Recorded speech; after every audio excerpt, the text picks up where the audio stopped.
نیکی یا مہربانی، اس کی انتہا کیا ہو سکتی ہے؟ واصف علی واصف صاحب کی حکمت سے ہمیں ایک ایسا ہی گہرا سوال ملتا ہے، اور آج ہم اسی کے جواب کی تلاش میں نکلیں گے۔ اور سوال یہ تھا کہ جناب کسی پر احسان کرنے کے کیا کیا درجے ہیں؟ دیکھیے، سارا کھیل اسی ایک سوال سے شروع ہوتا ہے۔ یہ وہ دروازہ ہے جہاں سے ہم احسان کے اصل مطلب کو سمجھنا شروع کریں گے۔ تو احسان کا سوال، اس کا جواب کوئی سیدھا سادہ نہیں ہے۔ یہ نیکی کے ایسے سفر پر لے جاتا ہے جو قدم بقدم اوپر جاتا ہے، اور یہ صرف اچھا اخلاق نہیں، اس سے کہیں بڑھ کر ہے۔ کہا جاتا ہے کہ پہلا درجہ ہے غصہ نہ کرنا، ٹھیک ہے، دوسرا ہے معاف کر دینا، یہ بھی سمجھ آتا ہے، لیکن اصل بات جو سب سے اونچی ہے وہ تیسرے درجے میں ہے۔ تو پھر احسان کے یہ 3 درجات آخر ہیں کیا؟ آئیے ایک ایک کر کے ان کو کھولتے ہیں۔ پہلا قدم غصے پر قابو پانا، یعنی جو غصہ آیا اسے پی جانا۔ دوسرا قدم اس غلطی کو معاف کر دینا، اور پھر آتا ہے تیسرا سب سے اونچا قدم، اس شخص کے ساتھ نیکی کا عمل کرنا۔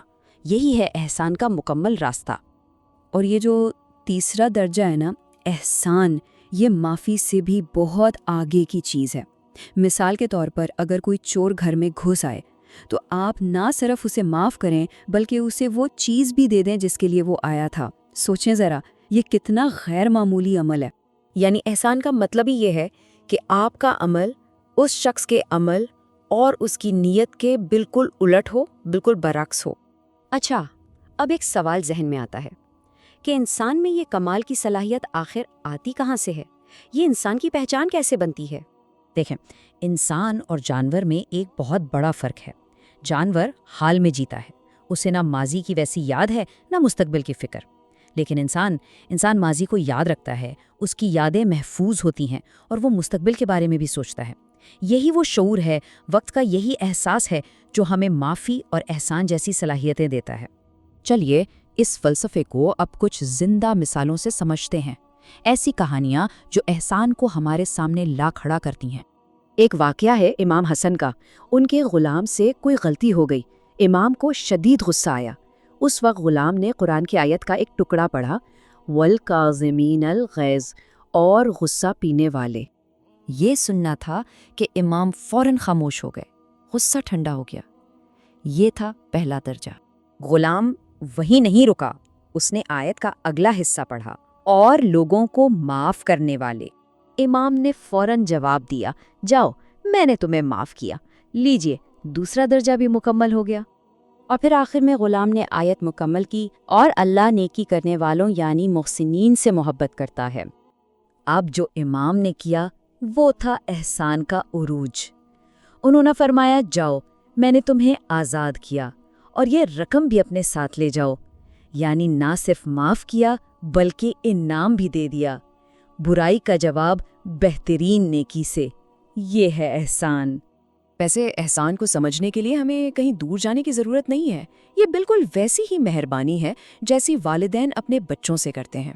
ان کی محبت اور دیکھ بھال اس بات پر منحصر نہیں ہوتی کہ بچہ کیا کر رہا ہے۔ یہ ایک قدرتی، غیر مشروط مہربانی ہے جس میں کسی بدلے کی توقع نہیں ہوتی۔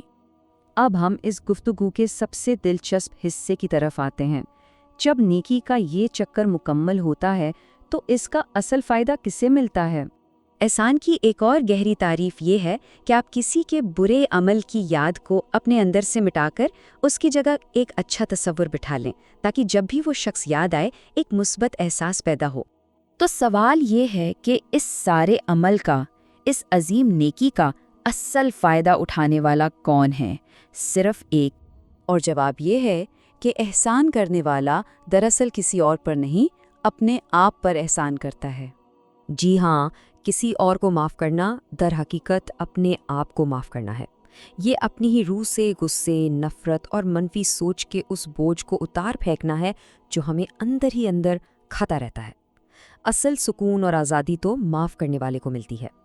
تو آخر میں یہ سوال ہمارے سوچنے کے لیے رہ جاتا ہے کہ کسی برے آدمی کی یاد کو، اس کی دی ہوئی تکلیف کو اچھائی میں کیسے بدلا جا سکتا ہے؟ کیا یہی احسان کا اصل امتحان ہے؟